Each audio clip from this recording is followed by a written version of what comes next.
Ever thought about making money while you're catching on some sleep? It's a pretty exciting concept, right?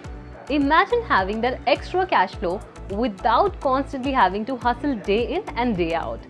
That's where the idea of passive income comes into play. And one way to achieve this is through rental income. I'm Twinkle Gurnani, and today we'll explore the myriad benefits of rental income that have turned it into such a sought after revenue source. But before we dive in, do not forget to hit that subscribe button for MBTV.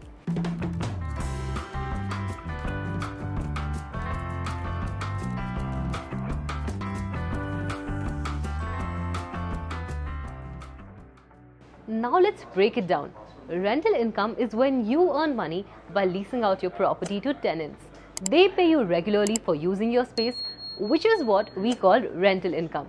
It's a substantial revenue stream that benefits property owners and real estate investors alike. Today, Mr. Rajat Mohan, Senior Partner of AMRG and Associates, will shed light on the advantages of investing in rental properties. One of the key benefits of investing in rental properties is the potential for consistent rental income. Let's get Mr. Rajat's insights on this. The consistent property income ensures a better livelihood for every person who is standing at the doorsteps of retirement. Besides consistency, it also helps in upkeep of the property. Once a property owner buys it and does not use it for any purposes, it will result into bad will of the property and the property will deplete per se. It helps, so thereby renting of a property helps in upkeep of the property. A lot of other charges like common maintenance, fixed electricity bill, fixed water bills, all this could be shifted to the lessee for which no expense is to be borne by the lessor. These all are the key benefits of a property which is rental in nature. Could you please explain how rental income in real estate has the potential to outpace inflation over time?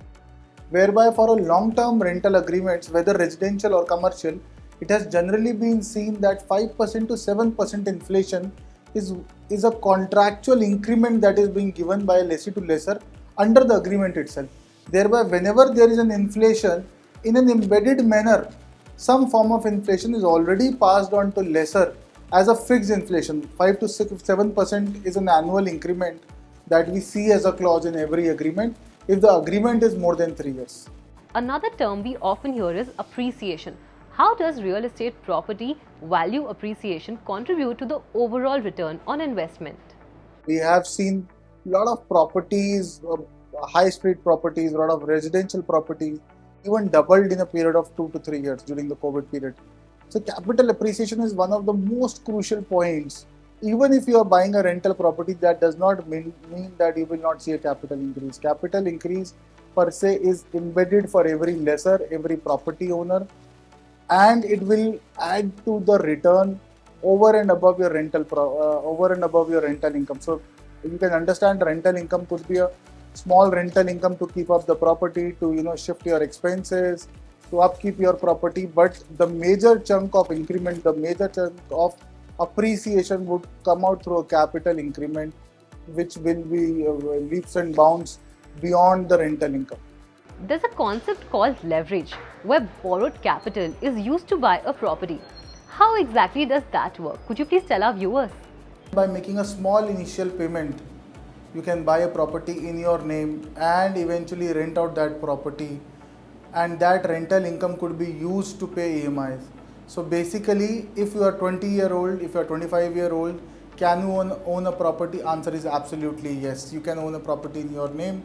You don't need to pay the entire amount on day one.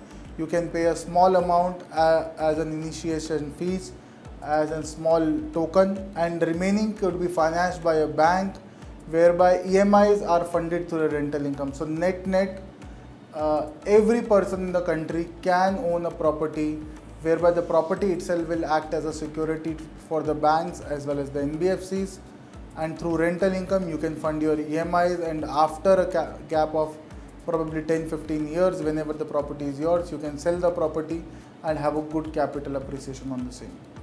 Now let's talk about diversification. How does real estate investment contribute to a well-rounded investment portfolio? Could you please tell our viewers? So real estate is an asset class which has a very different risk profile. Ideally, whenever the market is down in your shares or your bonds or your cryptocurrencies, etc., that does not mean real estate will also be down. Real estate is a separate asset class which move very differently as compared to your equity and bond markets. Thereby, if you are one of the investors who does not want to book the entire risk in a single basket, real estate makes a lot of sense. You can park some money into this based upon your age, based upon your earnings, based upon your understanding of said market, and ensure that you have leveraged your risk to this extent. Although there are certain downsides also that you need to consider, the investment in real estate is generally very large as compared to an investment in an equity share or a bond. This is one of the factors that needs to be considered, but yes, for the purpose of diversification, large investor must consider investing in a real estate property. Lastly, Rajat, what advice would you give to someone who's considering their first real estate investment?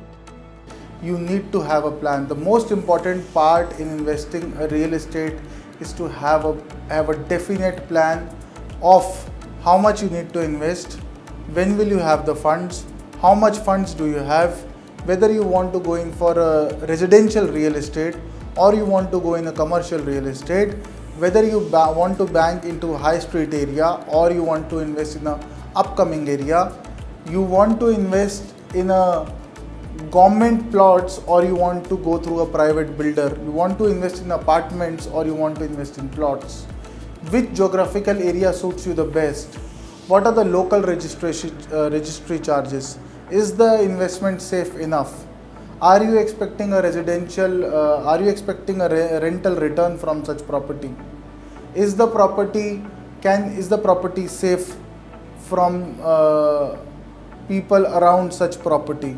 All these factors are very important. You have to mind one thing, it is not very easy to buy a property like a share, and it's not very easy to sell a property like a share. So have a plan, think through it. People at times spend months deciding what they want to invest in, how much they want to invest in. Have a plan, write it down and execute it over a period of few months, I'll say, not years, but at least spend few months deciding about which property you want to lock in. If you found this discussion helpful, do not forget to hit that like button and subscribe for more expert insights on real estate investment. In part 2 of our series, we are going to explore the other side of the coin, which is the challenges or cons of investing in real estate. Until then, this is Twinkle Gurnani signing off with camera person Raghu. Happy investing!